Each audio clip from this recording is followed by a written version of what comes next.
Sorry for those of you who don't speak Swiss German, that was good evening. Yeah, this is what it's going to be like, yes. I lived in Switzerland for 11 years, making a massive effort to fit in with the local culture. So I'm stood here doing comedy in English to a load of English speakers. Give me a cheer if you're not Swiss. Good to see you all making similar efforts.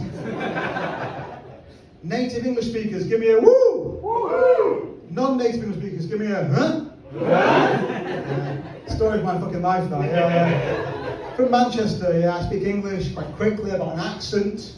If you're a non-native English speaker, if you want to know how good your English is, if you can understand me, you are C1. If you find me funny, you're C2.